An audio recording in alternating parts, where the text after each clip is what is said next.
Hello students, આજે આપણે ગ્રામરમાં એક નવો ટોપિક જોઈશું કે જેને આપણે કહીએ છીએ ડાયરેક્ટ ઇનડાયરેક્ટ અથવા ઇનડાયરેક્ટ સ્પીચ અથવા ઇનડાયરેક્ટ નરેશન, કે જે તમને બોર્ડની એક્ઝામમાં 4 માર્ક્સમાં પૂછાય છે, એટલે કે 4 માર્ક્સમાં પૂછાય છે. અને આ ખૂબ જ સહેલું છે અને બેઠા માર્ક્સ લેવા જેવો એક ટોપિક છે અને માર્ક પણ વધુ સ્કોર કરે છે. થોડીક બાબત એમાં આપણે ધ્યાનમાં રાખીશું તો ખૂબ જ સહેલું છે અને એ માટે આપણે પહેલા સમજી લઈએ કે ડાયરેક્ટ કોને કહેવાય અને ઇનડાયરેક્ટ કેને કહેવાય. તો સૌથી પહેલા આપણે વાત કરીએ ડાયરેક્ટની. તો ડાયરેક્ટ કોને કહીશું? તો કે બે કે તેથી વધુ વ્યક્તિ વચ્ચે થયેલ વાતને કોઈ પણ ફેરફાર વગર સિવાય તેના તે શબ્દોમાં અવતરણ ચિહ્નમાં રજૂ કરવામાં આવે. ખાસ ધ્યાન રાખજો, બે કે તેથી વધુ વ્યક્તિ વચ્ચે થયેલી વાતને કોઈ પણ ફેરફાર સિવાય તેના તે શબ્દોમાં અવતરણ ચિહ્નમાં રજૂ કરવામાં આવે તો એને આપણે કહીએ છીએ ડાયરેક્ટ. હવે ઇનડાયરેક્ટ જોઈએ કે ઇનડાયરેક્ટ કોને કહેવાય છે. તો ઇનડાયરેક્ટમાં બે કે તેથી વધુ વ્યક્તિ વચ્ચે થયેલ વાતને તેના મૂળ અર્થ ભાવાર્થ સાથે સાચવીને અન્ય ત્રીજી વ્યક્તિ સમક્ષ સામે રજૂ કરવામાં આવે તો એને આપણે કહીએ છીએ ઇનડાયરેક્ટ સ્પીચ. એટલે કે બે કે તેથી વધુ વ્યક્તિ વચ્ચે થયેલી વાત હોય પણ એ વાતને એના એ જ ભાવથી, એના એ જ મૂળ અર્થથી, એને એ જ બધી બાબત સાચવીને અન્ય ત્રીજી વ્યક્તિ સમક્ષ રજૂ કરવામાં આવે તો એને આપણે કહીએ છીએ ઇનડાયરેક્ટ સ્પીચ. હવે સૌથી પહેલા તો આપણને પ્રશ્ન થાય છે ડાયરેક્ટ ઇનડાયરેક્ટ કરતી વખતે તો કોણ બોલે છે અને કોણ સાંભળે છે એ આપણે જોવાનું હોય છે. સેકન્ડ વસ્તુ જોવાની હોય છે કે કયા પ્રકારનું વાક્ય છે. હા વિદ્યાર્થી મિત્રો, આ સૌથી મહત્વની બાબત છે કે કયા પ્રકારનું છે. એટલે કે કોણ બોલનાર સ્પીકર કોણ છે, કોણ સાંભળનાર લિસનર કોણ છે, એ જોયા બાદ કયા પ્રકારનું વાક્ય છે એ પણ સમજવું ખૂબ જરૂરી છે. તો આપણે જોઈ લઈએ અહીંયા કે કયા કયા પ્રકારના અને કયા કયા વાક્યો હોય છે. તો સૌથી પહેલા આપણે જોઈએ કે આ 4 પ્રકારના વાક્યો વધુ આપણે ડાયરેક્ટ ઇનડાયરેક્ટમાં પૂછાતા હોય છે. તો સૌથી પહેલું જોઈએ અસર્ટિવ સેન્ટેન્સ, કે જેને આપણે વિધાન અથવા સાદું વાક્ય કહીએ છીએ. તો એને ઓળખીશું કેવી રીતે? તો તેની શરૂઆત કર્તાથી થાય છે. ખાસ ધ્યાન રાખજો, એસરેટિવ સાદું વાક્ય એ કર્તાથી શરૂઆત થાય છે, પછી કર્તા, ક્રિયાપદ, કર્મ અને શબ્દો વગેરે આવે છે. ઇન્ટરોગેટિવ સેન્ટેન્સ એટલે કે જેને આપણે પ્રશ્નાર્થ કહીએ છીએ. તો પ્રશ્નાર્થ વાક્યની શરૂઆત માત્ર ને માત્ર WH વર્ડ એટલે કે what, when, where, how many, how much એનાથી જ નથી થતું, પણ ટુ બી પણ હોઈ શકે. ટુ બી નો મતલબ is, are, was, were, કે પછી will, shall એટલે કે model auxiliary will, shall, can, could એ પણ હોઈ શકે. તો એનાથી શરૂઆત થાય છે તો આપણે એ પ્રશ્નાર્થ કહીશું.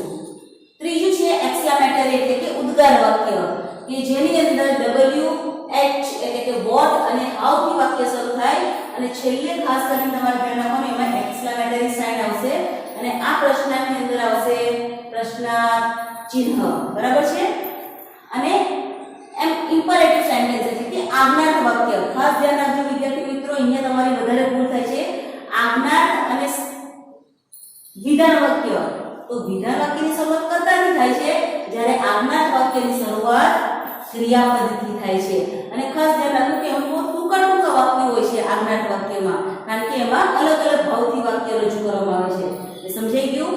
સાદું વાક્ય કર્તાથી શરૂ થશે અને ફૂલ સ્ટોપ થી પૂરું થશે. પ્રશ્નાર્થ વાક્ય WH થી શરૂ થઈ શકે, ટુ બી થી શરૂ થઈ શકે, મોડલ ઓક્સિલરી થી શરૂ થઈ શકે અને છેલ્લે પ્રશ્નાર્થ ચિહ્ન આવશે. ઉદ્ગાર વાક્ય વોટ અને હાઉ થી શરૂ થશે અને છેલ્લે ઉદ્ગાર ચિહ્ન આવશે. આજ્ઞાર્થ વાક્ય ક્રિયાપદ થી શરૂ થશે અને ટૂંકું પૂરું થશે અને એમાં પણ ફૂલ સ્ટોપ જ આવશે. અને આ રીતે એને આપણે જોવાનું છે.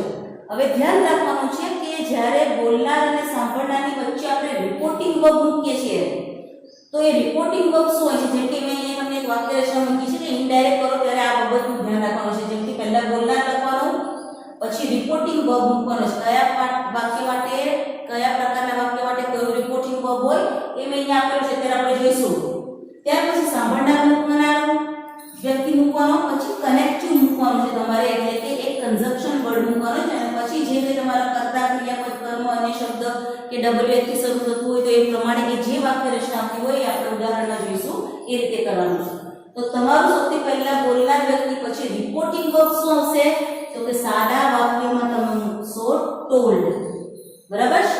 ત્યાર પછી પ્રશ્નાર્થ વાક્ય હોય તો તમે મૂકશો આસ્ક્ડ.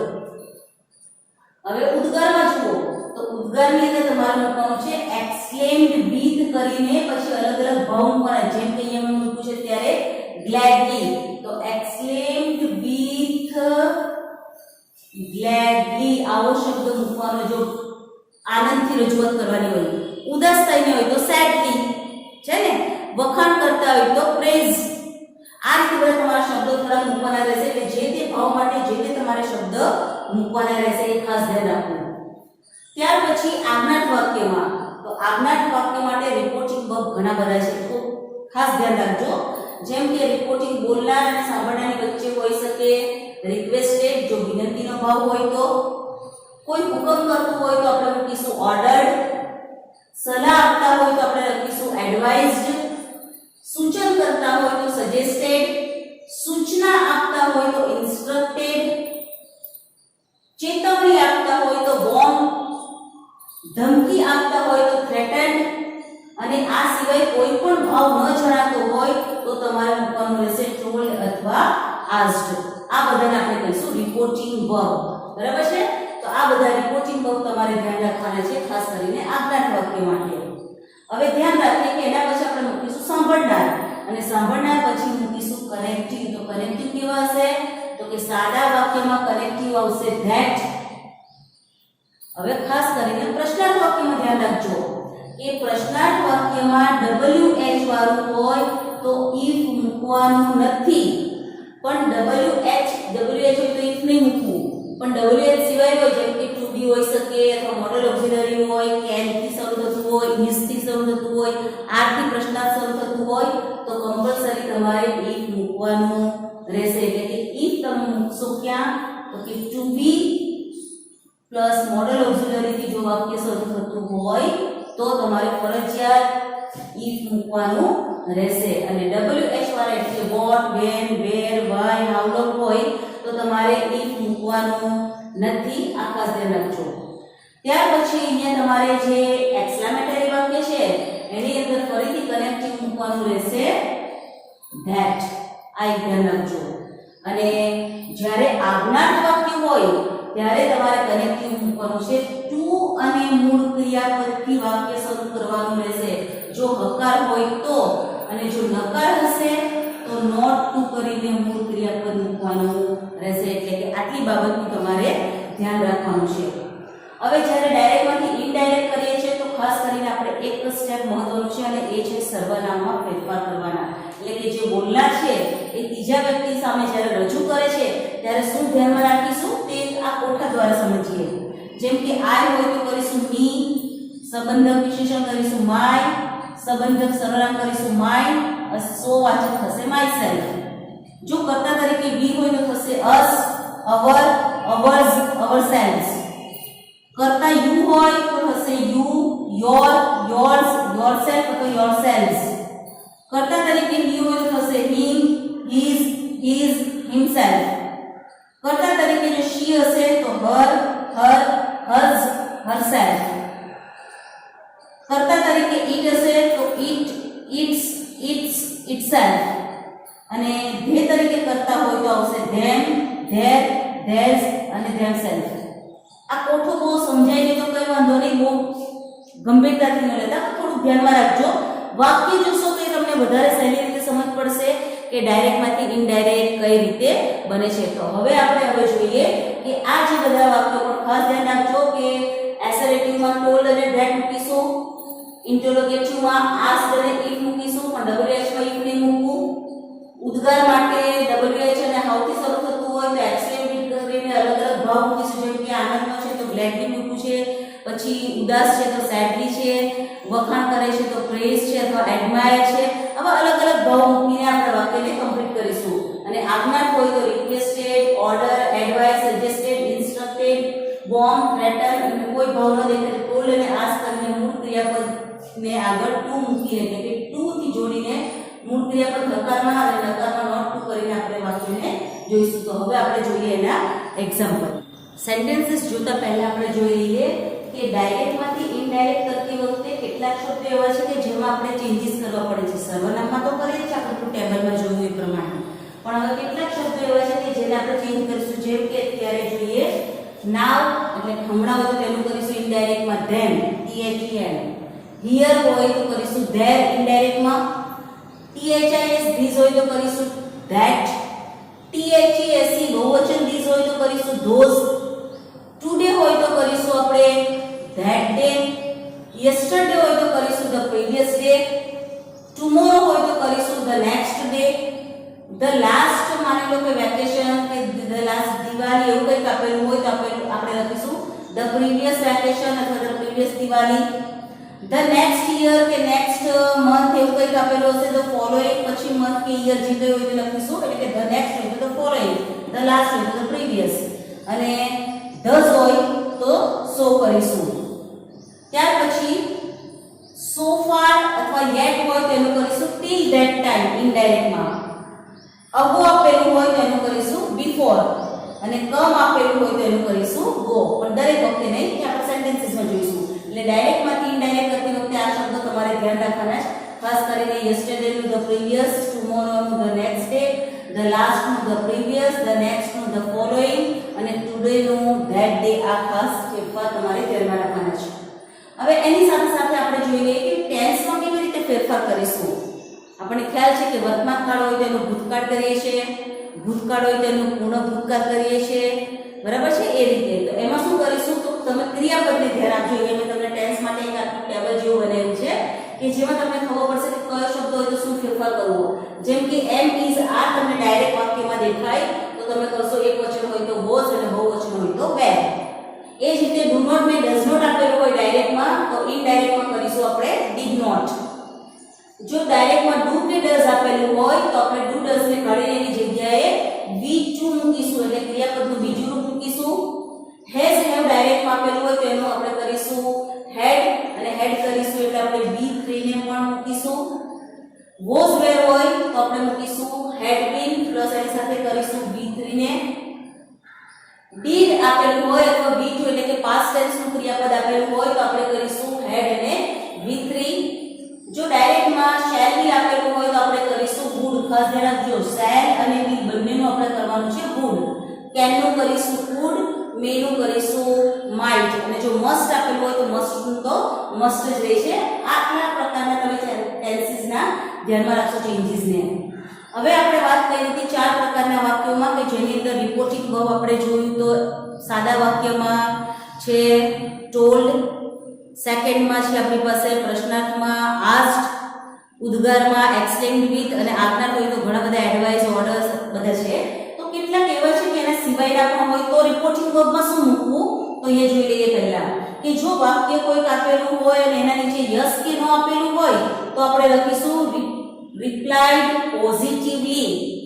જો વાક્યની અંદર તમને પછી જવાબમાં ના આવતું હોય તો આપણે મૂકીશું રિપ્લાઇડ નેગેટિવલી. જો ઓકે આપેલું હોય ડાયરેક્ટમાં તો એના માટે રિપોર્ટિંગ વર્બમાં મૂકીશું અગ્રીડ.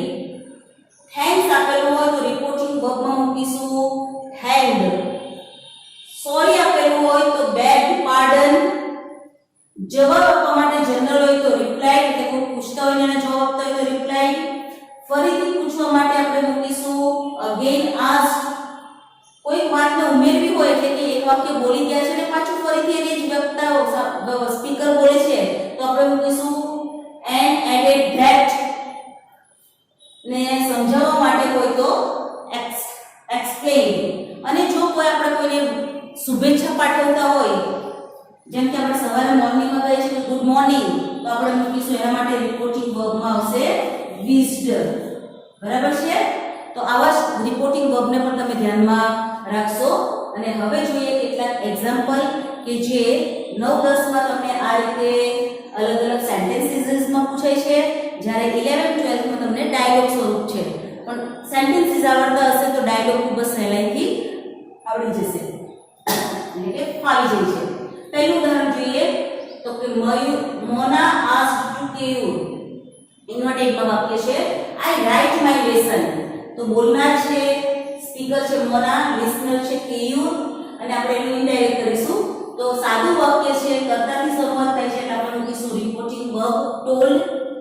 વાક્ય કનેક્ટ કરવા માટે મૂકીશું ધેટ, એટલે કે મોના ટોલ્ડ કેયુર ધેટ. હવે આઈ એટલે કોણ? તો કે મોના, એટલે આપણે આઈ નું કર્યું શી. હવે વર્તમાન કાળ V1 છે તો V1 હોય તો આપણે કરીશું V2, એટલે કે પ્રેઝન્ટ ટેન્સ માંથી પાસ્ટ ટેન્સ. V1 માંથી V2 કરવું, બરાબર છે. એટલે વર્તમાનમાંથી ભૂતકાળ તો એ થશે wrote. માય એટલે ફરીથી મોના, તો એના માટે થશે હર. અને હોમવર્ક, અને આખો જવાબ કયો? મોના told you that she wrote her homework. Inverted કાઢી નાખવાના છે જ્યારે ઇનડાયરેક્ટ કરો ત્યારે, અને છેલ્લે ફૂલ સ્ટોપ. સેકન્ડ સેન્ટેન્સ જોઈએ. Sejal said to Mita, I want your help in solving my sums. એનું ઇનડાયરેક્ટ કરીએ તો સાદું વાક્ય છે એટલે મૂકવું ફરીથી told, કનેક્ટિવ મૂકવું that, અને બાકીના સર્વનામમાં ફેરફાર અને ટેન્સ ફેરફાર કરીને વાક્ય લખીશું. તો જવાબ બનશે Sejal told Mita that. I એટલે કોણ? તો સેજલ, એટલે આપણે કહ્યું she. V1 માંથી ફરીથી કહ્યું આપણે V2, એટલે past tense. તો wanted your એટલે કોણ? Mita. તો Mita માટે પણ her વપરાશે, her. help in solving my એટલે સેજલ, તો થશે her sums. એટલે આખો જવાબ કયો? Sejal told Mita that she wanted her help in solving her sums. Next sentence જોઈએ. પ્રશ્નાર્થ છે. મધર says, મધર બોલે છે, what are you doing now Neha? તો પ્રશ્નાર્થ છે એટલે આપણે ફરીથી રિપોર્ટિંગ વર્બમાં મૂકવું ask. હવે ખાસ ધ્યાન રાખો, if ક્યારે મૂકવાનું છે? તો WH સિવાય હોય તો, WH હોય તો મૂકવાનું નથી. તો મધર asked Neha what. પછી હવે ખાસ ધ્યાન રાખો, જ્યારે પ્રશ્નાર્થ વાક્ય હોય તો સાદું બનાવીએ, આપણે ઇનડાયરેક્ટ બનાવીએ તો સાદું બનાવવાનું છે. તો what પછી યુ એટલે કોણ? નેહા, તો આપણે શું મૂકીશું? she. પછી આર અને ડુઈંગ છે તો આર નું આપણે ભૂતકાળ કરીશું, તો she છે એટલે થશે was, અને ડુઈંગ નું ડુઈંગ, અને નાઉન થશે then. એટલે કે જવાબ બનશે mother asked Neha what she was doing then. અને ફૂલ સ્ટોપ, પ્રશ્ન ચિહ્ન કાઢી નાખવાનું અને પ્રશ્નાર્થનું સાદું વાક્ય બનાવવાનું રહેશે. Next, teacher says. શું કહે છે teacher? will you show me your homework Hiren? Teacher પ્રશ્નાર્થ છે એટલે આપણે મૂકવું ask. અને ધ્યાન રાખો વિદ્યાર્થી મિત્રો, WH સિવાય શરૂ થાય છે, will shall છે એટલે કે મોડલ ઓક્ઝિલરી છે. તો ટીચર ask Hiren, એટલે WH એટલે what, when, where વાળા નથી, તો આપણે મૂકવું if. Teacher ask Hiren if. પછી સાદું વાક્ય બનાવીએ છે તો you એટલે Hiren, તો he. પછી will નું કરીશું would, show નું show, અને me એટલે ટીચર. ટીચર માં his કે her ગમે તે, ટીચર સામે કોણ છે? સ્ત્રી છે કે પુરુષ આપણને ખબર નથી, એટલે આપણે his કે her ગમે તે મૂકીએ. અને your એટલે Hiren એટલે કે his homework. એટલે આખો સેન્ટેન્સ થશે teacher asked Hiren if he would show her his homework, અને ફૂલ સ્ટોપ. વાક્ય સાદું બનાવી દઈએ છીએ. ખાસ ધ્યાન રાખજો, ઉદ્ગાર અને પ્રશ્નાર્થ બંનેમાં જ્યારે ઇનડાયરેક્ટ કરો ત્યારે વાક્યો સાદા બનાવી દેવાના છે. બીજા કેટલાક સેન્ટેન્સીસ જોઈએ, જેમાં છે Ramesh says please prepare kheer today mother. એટલે તમારે ખાસ ધ્યાન રાખવાનું છે કે કોણ બોલનાર છે અને કોણ સાંભળનાર છે. તો રમેશ કહે છે મધરને, તો પ્લીઝ થી છે, પ્રિપેર છે એટલે કે ક્રિયાપદથી છે, એટલે ખાસ ધ્યાન રાખજો સાદા વાક્યમાં, વિધાન વાક્યમાં અને અહીંયા આજ્ઞાક વાક્યમાં ભૂલ ન થાય. તો ક્રિયાપદથી શરૂ થાય છે એટલે રિપોર્ટિંગ વર્બ મૂકીશું આપણે રિક્વેસ્ટેડ. પ્લીઝ છે વિનંતી કરે છે, તો રમેશ રિક્વેસ્ટેડ મધર. હવે જે ક્રિયાપદ છે એને આપણે ટુ લગાડીશું, ટુ પ્રિપેર ખીર ટુડે નું કરીશું ધેટ ડે. તો જવાબ થશે Ramesh requested mother to prepare kheer that day. Next sentence, teacher says don't waste your time students. નકાર વાક્ય છે, આજ્ઞા છે પણ નકાર છે, તો ટીચર સલાહ આપે છે એટલે આપણે ક્રિયાપદ મૂકીશું રિપોર્ટિંગ વર્બમાં એડવાઇઝ. ટીચર એડવાઇઝ સ્ટુડન્ટ્સ, નકાર છે એટલે શરૂઆત કરીશું નોટ ટુ કરીને B1. તો નોટ ટુ વેસ્ટ યોર એટલે સ્ટુડન્ટ્સ ને કહે છે એટલે બહુવચન છે એટલે થશે their time. ત્યાર પછી કહે છે મેનેજર સેઝ, મેનેજર કહે છે બ્રિંગ ધ ફાઇલ મોહન, એટલે કે મેનેજર ઓર્ડર કરે છે, તો મેનેજર રિપોર્ટિંગ વર્બમાંથી ઓર્ડર ક્રિયાપદથી શરૂ થાય છે એટલે આજ્ઞા છે ખ્યાલ આવી ગયો હશે આપને. તો મેનેજર ઓર્ડર્ડ મોહન, વાક્યને ટુ થી જોડીશું એટલે ટુ બ્રિંગ ધ ફાઇલ. હવે આજ્ઞાર્થ વાક્ય ઉદ્ગાર વાક્ય જોઈએ આજ્ઞાર્થ પછી. Seema says what a nice dress it is Rita. એમાં ખ્યાલ આવી જશે કે વોટ અને હાઉથી શરૂ થાય ઉદ્ગાર ચિહ્ન આપેલું હોય એટલે ઉદ્ગાર વાક્ય છે. તો સીમા એક્સપ્લેન્ડ, હવે ખાસ ધ્યાન આપો, મેં તમને ત્યારે કીધું ત્યારે વિથ પ્રેસ પણ લખી શકો છો અને પ્રેસફુલી પણ તમે લખી શકો છો, જે લખવું હોય તે. તો સીમા એક્સપ્લેન્ડ પ્રેસફુલી વખાણ કરે છે ડ્રેસના કે કેટલો સરસ છે કે પ્રેસ મૂકો આપણે શબ્દ. ટુ રીટા કનેક્ટિવ મૂકીશું ધેટ, અને ઉદ્ગાર વાક્ય છે તો એનું સાદું કરીશું. તો સાદું કરવા માટે કર્તાથી શરૂઆત કરી તો અહીંયા વાત થાય છે ઇટ. ઇઝ છે તો એનો ભૂતકાળ કરીશું was. It was really a nice dress, અને એનો ડેટ કાઢી નાખીશું અને ઉદ્ગાર ચિહ્ન પણ કાઢી નાખીશું. ત્યાર પછી next sentence, Sana says how tragic this movie is Zeba. તો સના એક્સપ્લેન સેડલી અથવા વિથ સેડનેસ પણ તમે કરી શકો છો. To Zeba connective to that. હવે આ જે ધેટ છે એ આનું ધેટ છે. ધીસ મૂવીની જગ્યાએ થશે ધેટ મૂવી, એટલે બે વખત ધેટમાં એક ધેટ કનેક્ટિવ છે, એક ધેટ આ ધેટનું છે. ધેટ મૂવી કર્તા તરીકે છે. ઇઝનું થશે વોઝ રિયલી ટ્રેજિક, એટલે કે હાઉ થી હોય કે વોટ થી હોય તમે એમાં રિયલી શબ્દ મૂકીને તમે એને ભાષાંતર કરીને સાદું વાક્ય બનાવો છો.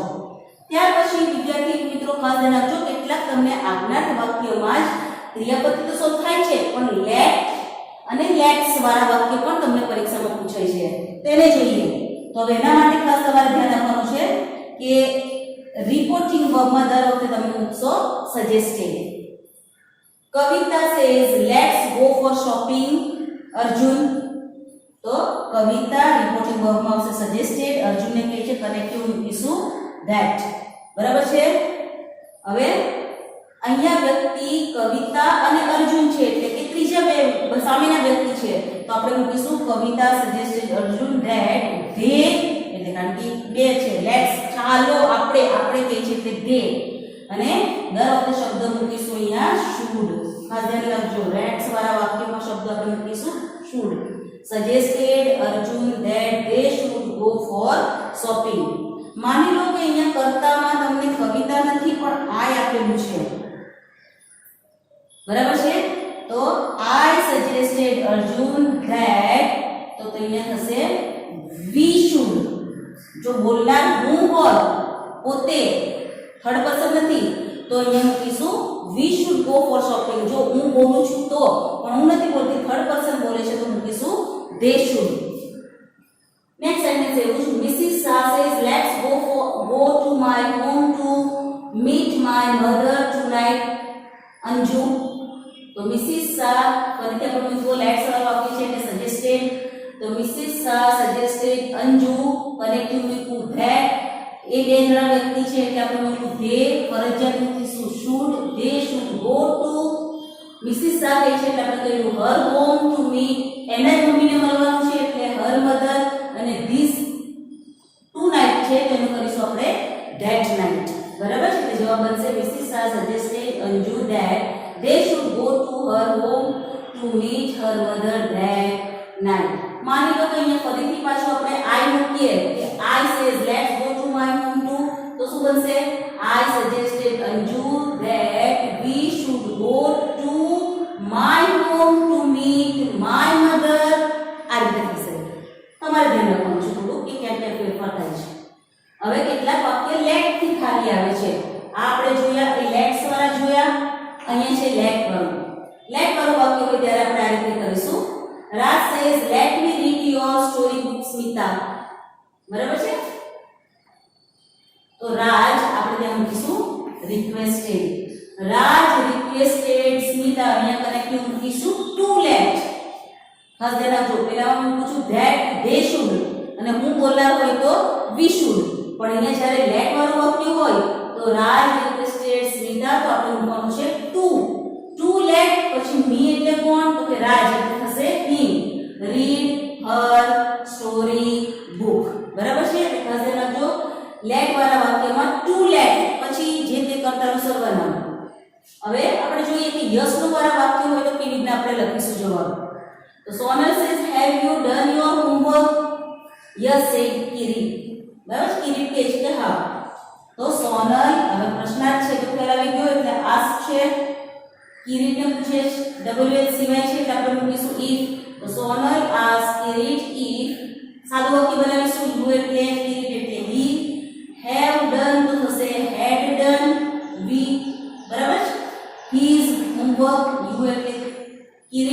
અને પછી જવાબ આપે છે યસ, ખાલી એટલું જ બોલે છે, બીજું કશું નથી બોલતો. તો પછી આપણે મૂકીશું કે Sonal asked him if he had done his homework. તો Kirit replied positively. Okay, પૂરું. Next, Tina says, do you like to cook? No, I like to read books, said Ekta. બે જણ વચ્ચે સંવાદ છે પણ એકતા બોલે છે ના, પણ ના સાથે બીજું વાક્ય પણ એ બોલે છે. અહીંયા બીજું વાક્ય નથી બોલતા, અહીંયા પૂરું થઈ જાય છે. તો ના કે હા પછી જો બીજું વાક્ય જોડવું હોય તો કેવી રીતે જોડીશું? તો ટીના પ્રશ્નાર્થ છે એટલે આસ્ક મૂકું. Tina ask Ekta if she liked to cook. હવે ધ્યાન રાખો વિદ્યાર્થી મિત્રો, ડુ અને લાઈક હોય અને પ્રશ્નાર્થ હોય ત્યારે આપણે ડુ નું અહીંયા ડીડ નથી કરવાનું, પણ ડુ અને લાઈક એ તમને શું બતાવે છે? સાદા વર્તમાનકાળનો પ્રશ્નાર્થ એટલે કે V1 બતાવે છે. તો આપણે એનું કરીશું V2. તો V2 થશે લાઈક નું લાઈક ધ. ખાસ ધ્યાન રાખજો, ડુ ડઝ અને મૂળ ક્રિયા પરથી પ્રશ્નાર્થ બને તો ઇનડાયરેક્ટ કરતી વખતે તમારે શું કરવાનું રહેશે? V2 મૂકવાનું રહેશે. તો ટીના asked Ekta if she liked to cook. ખાસ ધ્યાન રાખજો, ડુ નું ડીડ કરવાનું નથી અહીંયા. પછી જવાબ આપે છે એકતા કે એકતા રિપ્લાય નેગેટિવલી, ના પાડે છે એટલે, પણ એ પાછી બોલે છે તો આપણે મૂકીશું એન્ડ એડેડ ધેટ. આ શબ્દ મૂકવો. અને જો પ્રશ્નાર્થ કરતી હોય તો એન્ડ અગેન આસ્ક, તો આપણે એવો શબ્દ મૂકીશું. બરાબર, સીધું ઉમેરે છે એટલે એન્ડ એડેડ ધેટ. પ્રશ્ન કરતી હોય તો એન્ડ અગેન આસ્ક. આપણે પ્રશ્નાર્થ નથી, સાદું વાક્ય છે. I like to read books, તો એ કહે છે શી લાઇક્ડ ટુ રીડ બુક્સ. અને ફરીથી લાઈક, બરાબર છે, એટલે એનું થયું લાઇક્ડ. ઇન્ફિનિટિવ છે એટલે આપણે એનું એ જ રાખીએ છીએ. અને આ રીતે તમે થોડા પ્રેક્ટિસ વાક્યોની અને ડાયરેક્ટ ઇનડાયરેક્ટની કરજો, જેમાં 4 પ્રકારના મુખ્ય વાક્ય તમને હોય છે. સ્ટુડન્ટ્સ, હવે જે તમને 11th-12thમાં બોર્ડની એક્ઝામમાં જે ડાયલોગ ટાઈપ પૂછે છે એ રીતે જોઈએ.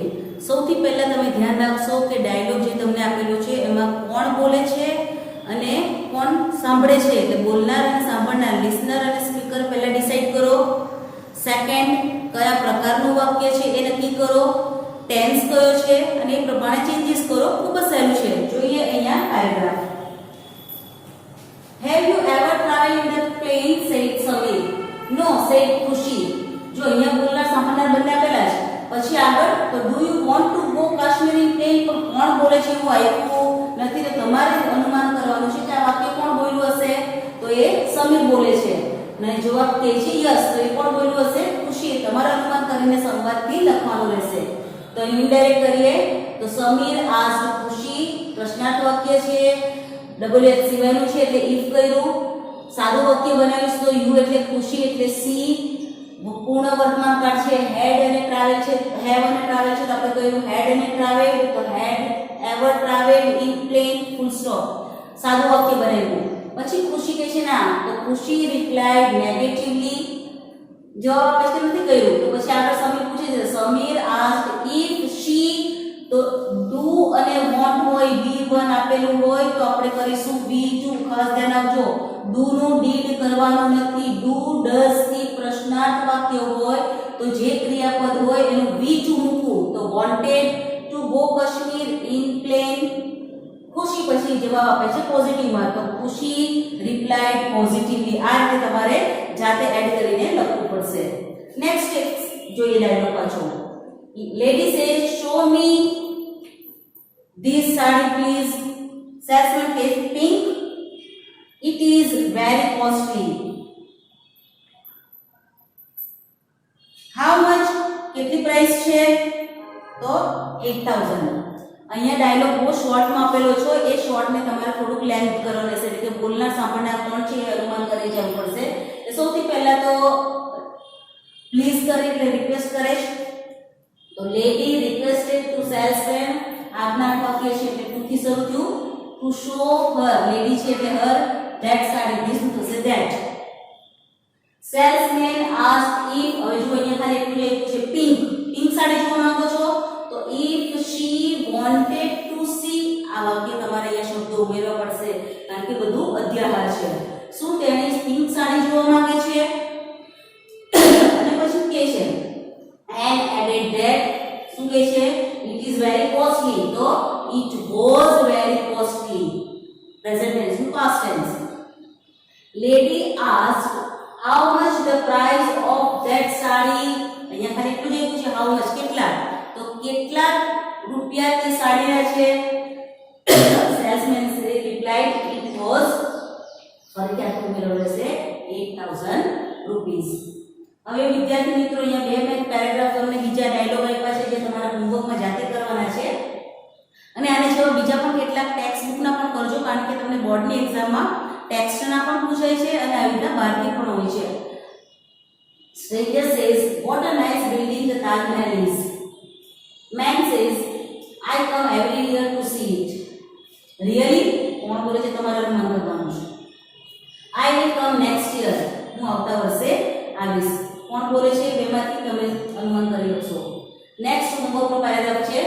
Let's go to Mount Abu in the next weekend. What a fine idea. But how shall we go there? By our car, said Meera. Who will drive the car in the hilly road? said Amar. તો વિદ્યાર્થી મિત્રો અહીંયા ખૂબ જ સહેલું છે. કયા પ્રકારનું વાક્ય છે, કોણ બોલે છે, કોને કહે છે અને ટેન્સ ચેન્જ કરીને આ રીતે તમે ડાયરેક્ટ ઇનડાયરેક્ટના પેરેગ્રાફ કરતા રહેજો અને વધુ પ્રેક્ટિસ કરજો. ખૂબ જ સહેલું છે.